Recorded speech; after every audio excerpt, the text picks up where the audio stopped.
MP में सस्ती होगी शराब, अर्थव्यवस्था को कितनी रफ्तार। कमलनाथ ने फैसले पर उठाए सवाल, टल गई उमा की शराबबंदी मुहिम। फिलहाल लगता है सीएम शिवराज सिंह चौहान ने पूर्व सीएम उमा भारती को मना लिया है। वो इसलिए क्योंकि उमा भारती शराबबंदी को लेकर मुहिम चलाने वाली थी, लेकिन सरकार नई आबकारी नीति लेकर आ गई।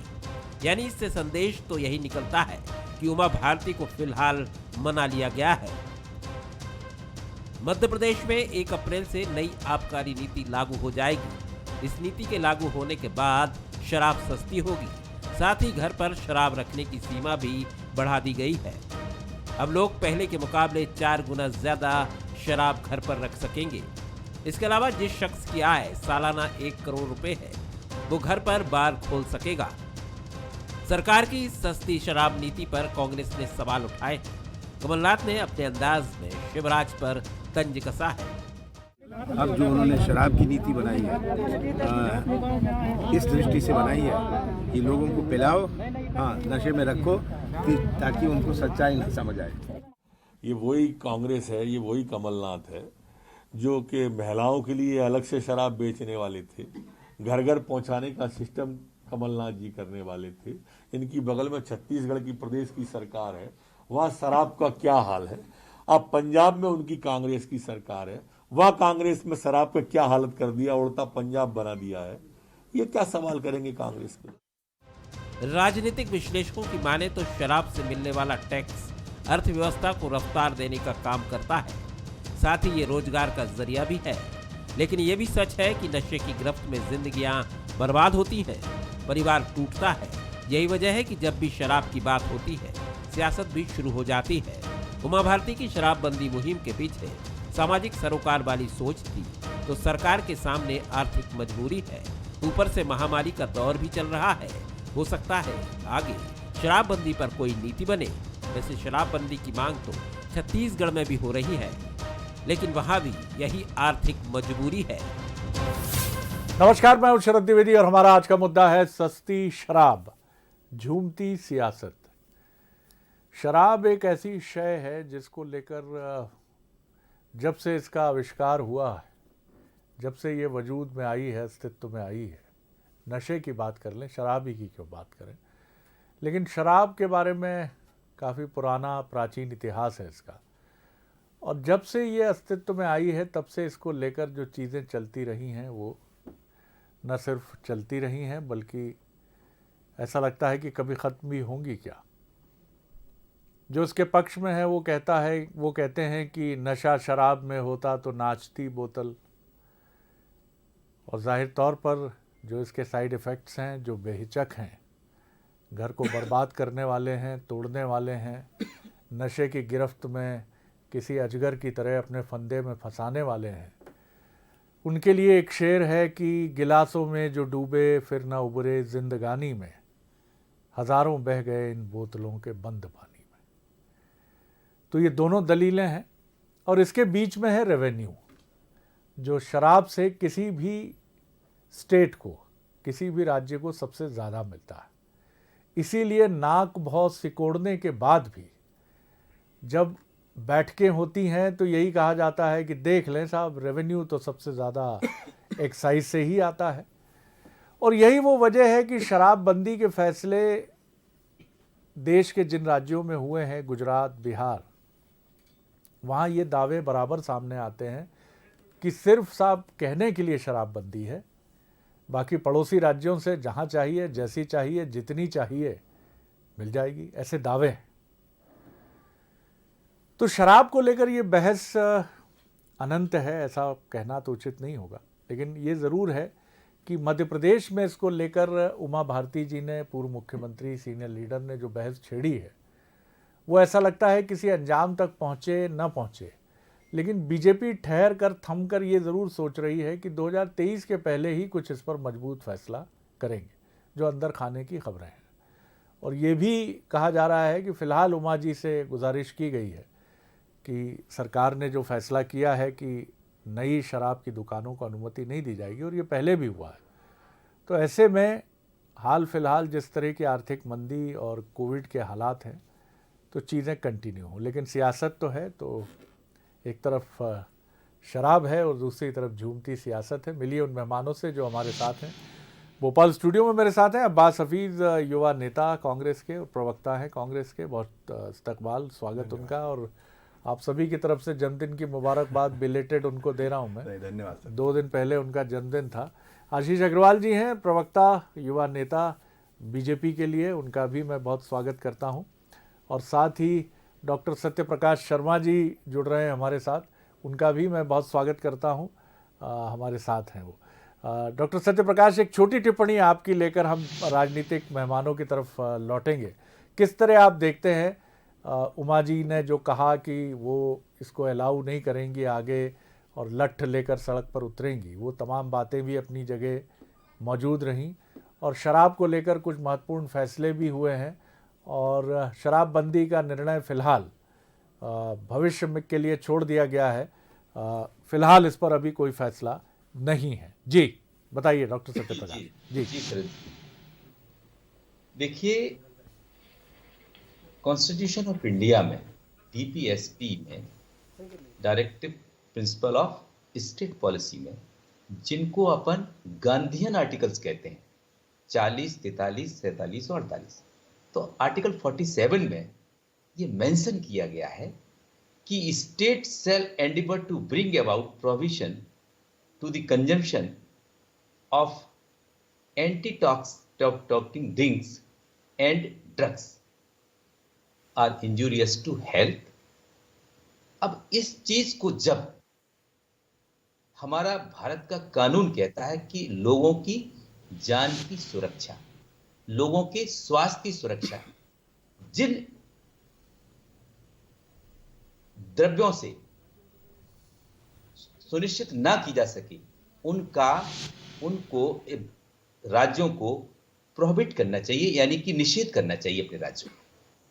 इसी गांधीयन आर्टिकल को लेते हुए शायद शुरुआत से ही गुजरात राज्य ने इसको बंद किया है, दूसरा राज्य बिहार हुआ है, और चौथा एक राज्य और है जो 7 सिस्टर्स में है।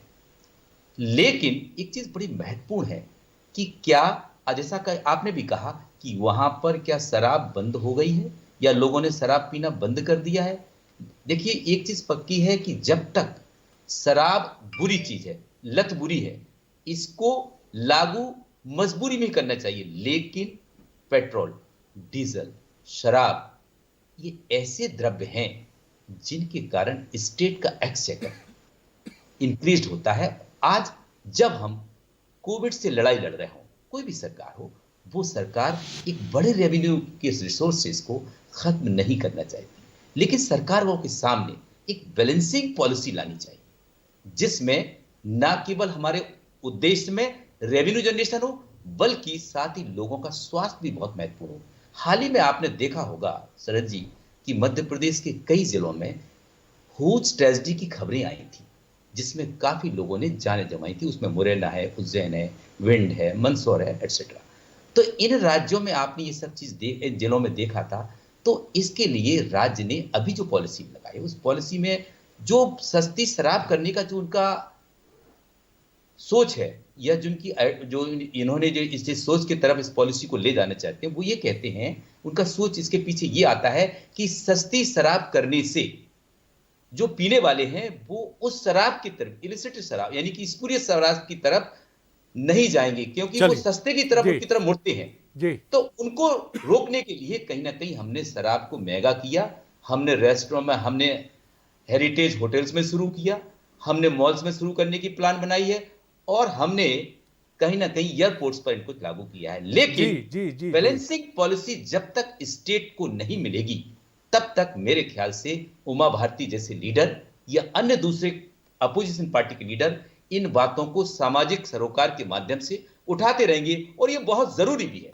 लेकिन डॉक्टर सत्य प्रकाश, ये सवाल भी मौजूद है, जो ऑब्जर्वर्स कहते हैं कि शराब एक ऐसी शय है कि कोई भी स्टेट गवर्नमेंट है तो उसके लिए वो शेर फिर मुझे याद आता है कि खुशी दे तू मुझे या गमों की इंतहा कर दे, खुदा तो इस तरफ कर दे या कि मुकम्मल इस तरफ कर दे, या तो आप शराबबंदी करें या शराब को बिकने दें। इसके अलावा कौन सा वायबल ऑप्शन है स्टेट्स के सामने, ये बड़ा मौजूद सवाल है। बहरहाल अब्बास हफीज साहब आपकी तरफ आ रहा हूँ। शरद जी, सबसे पहली बार देखा है कि मध्य प्रदेश में शिवराज जी ने उमा भारती जी की बात को नकारते हुए उस दिशा में नीति बनाई जिस दिशा के अंदर नीति का सीधे सीधे जो मतलब दिखता है कि लोग और शराब पिएं। लोग कह रहे थे कि साहब आप जो खाने पीने के सामान है वो सस्ता कीजिए, आप पकाने वाला तेल सस्ता कीजिए जो बढ़ता चला जा रहा है, आप गैस सस्ती कीजिए जो सिलेंडर महंगा होता जा रहा है, आप पेट्रोल डीजल की कीमतें सस्ती कीजिए। ये तमाम चीज़ें सस्ती करने की मांग निरंतर उठ रही है। आप करों में राहत दीजिए जो टैक्सेशन बढ़ता चला गया है, जनता की मांग ये थी। और दूसरी तरफ शिवराज जी की सरकार क्या लेकर आती है कि आप तो खूब पीजिए, हम शराब सस्ती कर देते हैं, 20% का डिस्काउंट अब मध्य प्रदेश की सरकार की तरफ से। ये वो लोग हैं जब कमलनाथ जी ने एक नीति बनवाई और उस नीति के तहत अवैध शराब के ऊपर कंट्रोल करने के लिए उप दुकानों की बात करी गई, ऑनलाइन शराब की बात की गई, तब ये सबके सब कह रहे थे, ज़्यादा पुरानी बात नहीं है, 2-2.5 साल पहले की बात है, तब ये सबके सब कह रहे थे आप तो मदिरा प्रदेश बनाने जा रहे हैं इस मध्य प्रदेश को, हम लोग तो शराबबंदी के हितैषी हैं। सत्ता में आते हैं, कमलनाथ जी की एक बात याद रखना चाहिए। कमलनाथ जी ने सत्ता में आके ये कहा था कि मैं मध्य प्रदेश के लिए, एक मीटिंग में कहा था उन्होंने, मैं मध्य प्रदेश को ऑल्टरनेटिव रेवेन्यू सोर्स की तरफ ले जाना चाहता हूँ कि जो एक और ऑप्शन हमें पैरेलल रेवेन्यू इनकम का मिले जिसके ऊपर हमारी निर्भरता आबकारी के ऊपर और इस तरह के रेवेन्यू जो हमारी जो कलेक्शन से इनसे निकल जाए। आज शिवराज सरकार के सामने 2 ही रास्ते दिखते हैं। ये इतनी विजनलेस सरकार है, इतनी दिशाहीन सरकार है कि जब जब ये खराब हालात से गुजरते हैं, आर्थिक हालात से, इनके मिसमैनेजमेंट की वजह से खजाने खाली देखते हैं, तो सिर्फ 2 तरफ का रुख करते हैं। एक तरफ का रुख करते हैं शराब आबकारी के ऊपर पैसा कमाने की कोशिश की जाती है और दूसरी तरफ का करते हैं कर्जा ले लिया जाता है। 17-18 सालों के अंदर ये जो एक ही मुख्यमंत्री को टेन्योर मिला, एक भी ऑल्टरनेटिव रेवेन्यू जनरेशन की बात नहीं की गई, जिसका एक साधारण उदाहरण दिया था कमलनाथ जी ने उस दौर में जब मुख्यमंत्री थे कि मैं यहाँ के टूरिज्म को, जंगल के टूरिज्म को डेवलप करना चाहता हूँ, पूरी दुनिया से लोग आएंगे, हमें पैसा यहाँ मिलेगा और हमें ज़रूरत नहीं पड़ेगी और हम इसमें शराबबंदी की तरफ कम से कम या रेगुलेशन की तरफ कदम उठाएंगे। जब विरोध करते हैं, सत्ता में आकर फिर विजनलेस हो जाते हैं, उससे आगे का काम कर देते हैं। हमने जो कोशिश की थी अवैध शराब में लगाम लगाने की कोशिश की थी, इन्होंने खूब भ्रम फैलाया और जो भ्रम ये फैला रहे थे आज वो सारे के सारे ये काम कर रहे हैं। मुझे लगता है कि सोचना चाहिए, सत्ता में अलग ड्यूटी हो जाती है और विपक्ष में अलग ड्यूटी हो जाती है, इससे जनता का नुकसान नहीं होना चाहिए। आशीष जी, आपने सुनी हमारे इंडिपेंडेंट ऑब्जर्वर डॉक्टर सत्यप्रकाश जी की बात और अब्बास हफीज साहब आपके मित्र की बात, आपका रिएक्शन तमाम सभी चीज़ों को शामिल करते हुए। जी जी देखिए, मध्य प्रदेश ने नई शराब नीति लागू की है और इस शराब नीति का मुख्य उद्देश्य नकली और जहरीली शराबों से जो मृत्यु हो रही थी मध्य प्रदेश में, जो कीमत अधिक होने के कारण मध्य प्रदेश के साधारण लोग या तो अमानक शराब का उपयोग कर रहे थे, सेवन कर रहे थे, या फिर अवैध तस्करी जो कांग्रेस शासित पड़ोसी राज्य हैं, छत्तीसगढ़, राजस्थान, जहां से आ रही थी, उस पर लगाम लगाना है। इस नीति से यह सुनिश्चित होगा कि अवैध व अमानक शराब का ना तो परिवहन होगा, ना निर्माण होगा और ना ही लोग सेवन करेंगे, क्योंकि हमने शराब की कीमतों में 20% छूट दी है ताकि लोग मजबूरन कीमत अधिक होने के कारण अवैध और जहरीली शराब का उपयोग नहीं करें। अब मेरे मित्र कह रहे थे कि कमलनाथ की शराब नीति और शिवराज सरकार की शराब नीति, तो देखिए, भारतीय जनता पार्टी की सरकार ने कोई नई दुकान 2011 के बाद से नहीं खोली है और यह बहुत स्पष्ट तौर पे हमने कहा था, बल्कि 78 दुकानों को हमने कम किया है ताकि हम एक आदर्श स्थिति पे पहुंच जाएं। और धीरे धीरे हम चाहते हैं कि समाज में नशे की लत पर प्रहार होना चाहिए, क्योंकि देखिए, नशे की लत अगर होगी तो शराब नकली हो या असली अस्तित्व में जरूर रहेगी और आप इसका पर्याप्त प्रमाण दूसरे प्रदेशों में देख सकते हैं। तो हम उस तरफ बढ़ रहे हैं। इस तरफ जब हमारे पड़ोसी राज्यों ने, जब छत्तीसगढ़ और राजस्थान ने लगभग 30 से 35% अपने शराब की कीमत में अगर उन्होंने कम कर दी है, तो निश्चित ही वहां से एक अवैध परिवहन प्रारंभ हो जाएगा, तस्करी प्रारंभ हो जाएगी। उसको ध्यान में रखते हुए शराब की नीति बनी है, इसमें कोई नई दुकान नहीं खुली है। मैं दोबारा से बात करता हूं।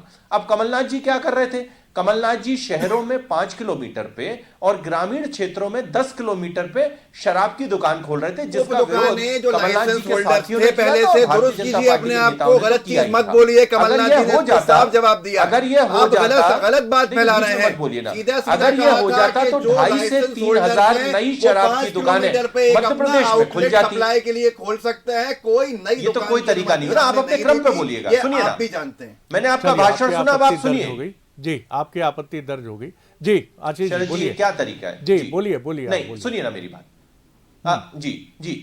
तो एक तो आप नई 2,500 से 3,000 दुकानें खोलने वाले थे, महिलाओं के लिए अलग से दुकान खोलने वाले थे, और घर घर आप शराब को होम डिलीवरी कराने वाले थे। और आपके छत्तीसगढ़ राज्य ने भी यही किया। आप तो सरकार वहां पर भी चला रहे हैं। वहां पर आपने गंगा जल उठा के कसम खाई थी शराबबंदी करेंगे, परंतु आपने वहां पर लगभग 1,500 नई दुकानें खोल दी हैं और शराब की जो कीमत है वो भी 30 से 35% कम कर दी है। तो ये दोहरा चरित्र नहीं अपनाए।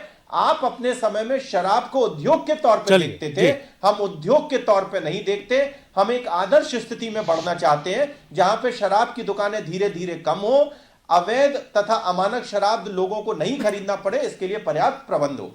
बिल्कुल। आप कुछ कहना चाह रहे हैं, बहुत संक्षेप में बोल रहे हैं। कि मैं वही कहूंगा कि एक भ्रम फैलाया जाता है निरंतर। हमने कोई नई दुकानों की पॉलिसी नहीं लाए थे, हमने आउटलेट्स बढ़ाने की, जिनके लाइसेंस होल्डर्स हैं उनके आउटलेट्स की बात की थी ताकि अवैध नहीं हो। यहाँ तो माननीय आबकारी मंत्री महोदय के गृह क्षेत्र में अवैध शराब से, नकली शराब से लोग मर रहे हैं। मैं दूसरे राउंड की तरफ आता हूँ। मैं डॉक्टर सत्य प्रकाश शर्मा जी की तरफ चलूंगा। डॉक्टर सत्य प्रकाश, मुझे ये बताइए कि आखिर द्वंद्व तो वही है कि आप शराब बेचेंगे तो शराब को किस तरह बेचेंगे। इस तरह आप नहीं बेच सकते कि हुजूर जान की अमान पाऊँ, ये बड़ी ख़राब शय है, आप ना लेते न पीते तो बहुत बेहतर होता, लेकिन अब आपकी मंशा है तो मैं भी गिल्ट के साथ ये आपको बेच रहा हूँ, मुझे ऊपर वाला माफ़ करे। ऐसे तो आप कर नहीं सकते हैं। तो टू बी वेरी ऑनेस्ट, क्या होना चाहिए? आज जैसी बात आशीष जी ने की और जैसी बात अब्बास हफीज साहब ने भी की कि जहरीली शराब पर रोक लगे, नकली और फर्जी शराब पर रोक लगे। और ये शराब के ठेकेदारों का भी इशू रहता है कि साहब नकली शराब इतनी बिकती है कि उससे हमें भी नुकसान होता है, लोगों की सेहत से खिलवाड़ होता है। और सबसे महत्वपूर्ण बात जो अक्सर शराब नीति का हिस्सा नहीं होती, जो होना चाहिए, भले ही वो डायरेक्टली इन्वॉल्व ना हो, कि शराब कहाँ पी जाए और किस तरह से ड्राइविंग करते समय हम क्यों अपनी प्रणाली को इतनी मुस्तैद ना बनाएं कि हम देखते हैं कि गर्ल्स स्कूल और कॉलेज के बगल या धर्मस्थलों के सामने शराब के ठेके खुल जाते हैं। अब ये क्या मजबूरी है? ये भी शराब नीति का हिस्सा होना चाहिए कि आप एक समेकित नीति बनाएं होम डिपार्टमेंट के साथ, परिवहन के साथ, आबकारी के साथ मिलकर, जिससे इन सब चीजों पर ध्यान हो। जी जी जी जी शरद जी, देखिए एक चीज बताएं। एक आपने गजल सुनी होगी जिसको फेमस गजल सिंगर गुलाम अली गाते हैं, हुई महंगी बहुत शराब, नहीं सॉरी अनूप जलोटा जी, हुई महंगी बहुत शराब थोड़ी थोड़ी पिया। पंकज उदास जी हैं सर, ये पंकज उदास, सॉरी जी जी। जब जी, शराब महंगी होती है जी तो थोड़ा कम पीने की बात कही जाती है। थोड़ा सा कंट्राडिक्शन है। यहां वो कह रहे हैं कि शराब हम सस्ती करके कम पिलाएंगे। अब आपको बताएं, आपने बहुत अच्छी बात कही कि एक ऐसी पॉलिसी होनी चाहिए। देखिए आज एयरपोर्ट्स पर शराब की दुकानें खुलेंगी। आज की जो नई पॉलिसी है उसको आप स्टडी करिए। सुपरमार्केट्स में शराब की दुकानें खुलेंगी।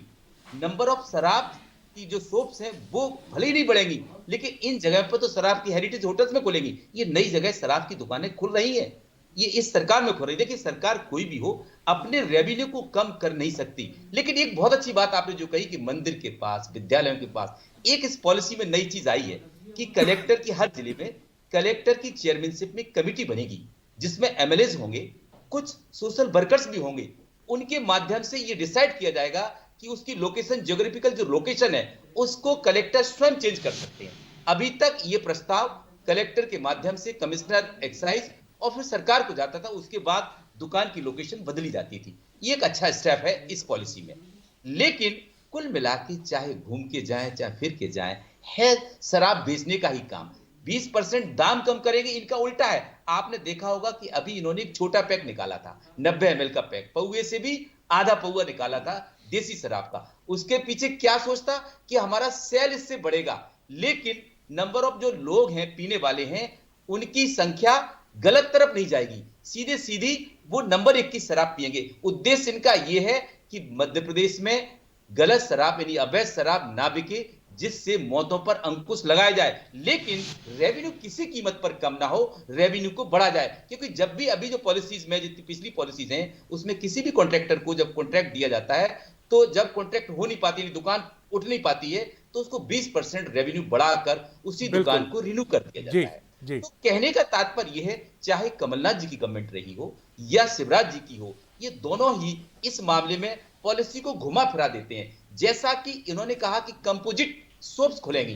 कंपोजिट शॉप्स का मतलब है उसी दुकान पर देसी बिकेगी, उसी दुकान पर विदेशी बिकेगी। जबकि भाजपा ने कमलनाथ जी इस पॉलिसी को लाए थे तो बड़ा विरोध किया था, उसी बात पर तो कहा था कि मध्य प्रदेश को शराब प्रदेश बनाने वाले हैं कमलनाथ जी, लेकिन खुद कुछ करते हैं तो इसका मतलब ये नहीं। शिवराज जी वो मुख्यमंत्री रहे जिन्होंने नर्मदा के 5 किलोमीटर इधर 5 किलोमीटर उधर दोनों तरफ शराबबंदी कर दी थी। तो ऐसे स्टेप लेना एक अच्छी बात है, लेकिन साथ ही साथ हम दूसरे माध्यमों से दुकानों को खोलकर शराब के दाम सस्ते कर दूसरे प्रोडक्ट लाकर, अब आपको बताएं जैसे कि जो कागज के वो होते हैं तो टेट्रा पैक में भी शराब की बोतल अब मिलेगी आपको, टेट्रा पैक में भी शराब मिलेगी।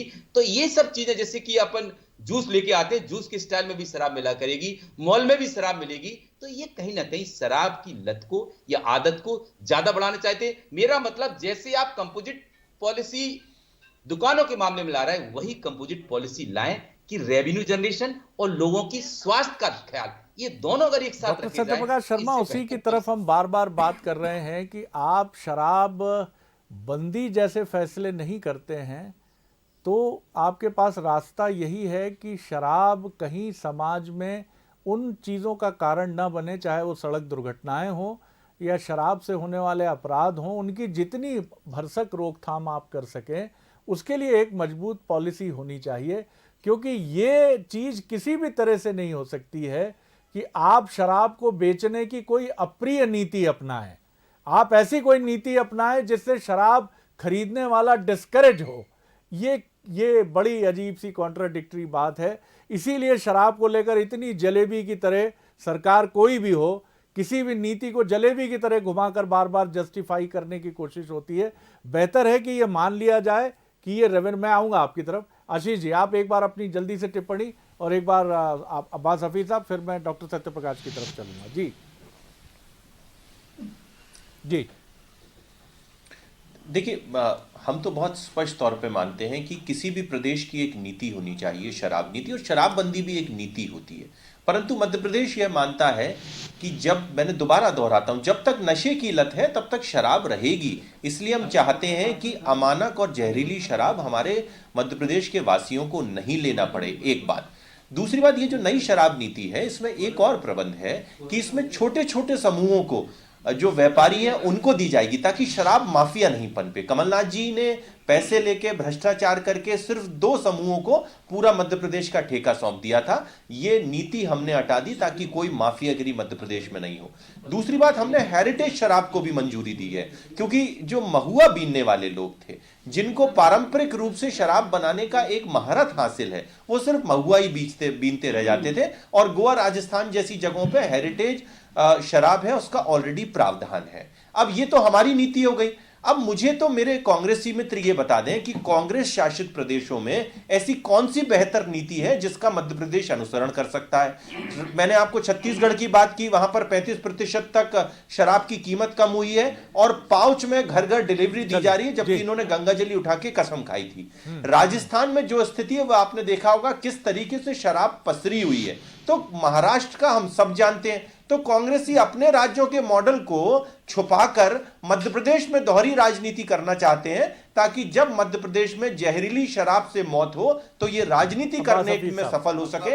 ये हम करने नहीं देंगे। पूरी तरह से फेल हो चुका है। मोदी जी के गुजरात मॉडल जो है वो किसी काम का नहीं। आशीष जी, रुक तो जाइए, मेरी बात तो पूरी होने दीजिए। आपका गुजरात मॉडल पूरी तरह से फेल हो गया है। जो बात माननीय पत्रकार महोदय ने कही, वही बात इनके खुद के वित्त मंत्री जयंत मलैया जी ने कही 2017 में कही थी कि शराबबंदी नहीं होगी, थोड़ी थोड़ी पिया कीजिए। अब यहाँ पर सबसे बड़ा विषय ये हो गया गया है कि किसी और की कोई भी गलती हो, चाहे वो आपकी गोवा की सरकार की हो या किसी और की सरकार की हो, उससे हम कोई अपने राज्य के लोगों की स्वास्थ्य को दांव पे नहीं लगा देंगे। आज सबसे बड़ा विषय, मैं छोटी सी बात करूंगा, आशीष जी ने बहुत सारा समय ले लिया है, कि आज हमें जरूरत है कि आप तो 3,000 नई दुकानें खोल रहे थे, अगर खूब पैसा कमा रहे हैं, आप तो महिलाओं के लिए अलग से दुकानें खोल रहे थे, एक राय दे रहा हूं, घर घर शराब पहुंचा रहे थे। राय सुन लीजिए, सबसे बड़ी बात है, अगर बहुत सारा पैसा ऐड रहे हैं तो थोड़ा ज्यादा पैसा जागरूकता अभियानों के नाम पर भी निकाल दीजिए। मैंने नहीं देखे आपके जागरूकता अभियान चलते हुए, जो शराबबंदी, शराब की लत से आप जो कह रहे हैं बार बार, जब तक शराब की लत रहेगी उससे लोगों को बाहर निकालें। इसके ऊपर आपको अपना फंड बढ़ाना पड़ेगा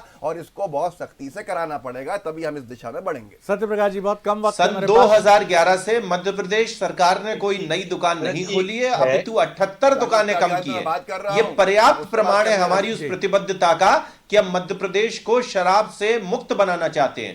जी सत्य जी प्रकाश जी जी शरद जी, एक बिल्कुल पक्की बात है कि जैसे कि कोई बच्चा गुटखा खाना शुरू करता है तो पहले वो मीठी से पड़ी खाता है, इसी प्रकार से मध्य प्रदेश की इस पॉलिसी में आपने देखा होगा कि वाइन को, जो वाइन है उसको बिल्कुल ड्यूटी फ्री कर दिया है, यानी वाइन पीकर आप शराब की लत डालें। इन चीजों पे थोड़ा सा टैक्सेशन होना चाहिए, और कहीं ना कहीं कुछ, अगर गांधीयन आइडियोलॉजी को मानते हैं तो एक आध गांधीयन आर्टिकल को भी आप अलाउ कर दें, जैसा कि गुजरात में जहां के प्रधानमंत्री मोदी हैं, उन्होंने इसको लागू करते हुए शराब को बिल्कुल बंद कर दिया। लेकिन हाँ, रेवेन्यू जनरेशन प्रदेश के हित के लिए बहुत बड़ी चीज है। इन दोनों में बैलेंस करते हुए आपको ज्यादा से ज्यादा अवेयरनेस कैंपेन चलाना चाहिए, जिससे लोग स्वयं इसकी से दूर हटें। बिल्कुल आपने ठीक कहा। और कोई भी राज्य जहां शराबबंदी की मांग है अगर, या वहां की सरकार सैद्धांतिक रूप से अपने को कहीं असुविधा में पाती है कि शराब वाकई बेचने वाला एक स्टेट जो है वो कैसे इसे जस्टिफाई करे, तो उसे एक दीर्घगामी रणनीति पर काम करना चाहिए, लक्ष्य तय करने चाहिए। 5 वर्ष 6 वर्ष पर्याप्त समय लीजिए आप, लेकिन अपने रेवेन्यू रिसोर्सेज को उस लेवल पर ले जाइए जो 7-8 हज़ार करोड़ का रेवेन्यू आपको आबकारी से आता है, या जितना भी आता हो, 15-16 हज़ार करोड़ जो भी हो फिगर, उस फिगर को आप अचीव कर सकें और फिर आप शराबबंदी की तरफ बढ़ सकें। और शराबबंदी से भी अधिक महत्वपूर्ण है कि समाज में जो विसंगतियां हैं, आप उन विसंगतियों को, सामाजिक विसंगतियों को रोक सकें। नहीं तो हमने देखा है कि शराब को भले ही कुछ भी कहा जाए, लेकिन दिल्ली के एक क्लब में एक पढ़ा लिखा साहबजादा जो है, वो शराब ना परोसने पर एक अभिजात्य परिवार की तो नहीं, लेकिन ठीक है, नौकरी करने वाली लड़की के सर में गोली मार देता है। और ये कांड पूरे देश में चर्चा का विषय होता है, और केंद्र में शराब होती है या अहंकार होता है। तो ये विषय तो रहेंगे और समाज में पहले भी रहे, आगे भी रहेंगे, लेकिन आपको कोई ऐसा रास्ता निकालना पड़ेगा, और ये रास्ता बहुत मजबूत इच्छा शक्ति से निकलेगा। असंभव कुछ भी नहीं है। जिन राज्यों ने खत्म किया है उन्होंने कुछ सोचकर ही किया है, अपने रेवेन्यू के वैकल्पिक रिसोर्सेज लिए हैं, और जब तक नहीं है तब तक उन नीतियों पर और हमेशा के लिए उन पर तो पालन हो कि जिससे समाज में एक ऐसी स्थिति ना बने जिसके पीछे शराब बड़ा कारण माना जाए। बहुत शुक्रिया अब्बास साहब, बहुत शुक्रिया आशीष जी, और बहुत धन्यवाद करता हूं डॉक्टर सत्य प्रकाश जी को। आगे देखिए छत्तीसगढ़ आज का मुद्दा, धान मांगे मोर। नमस्कार।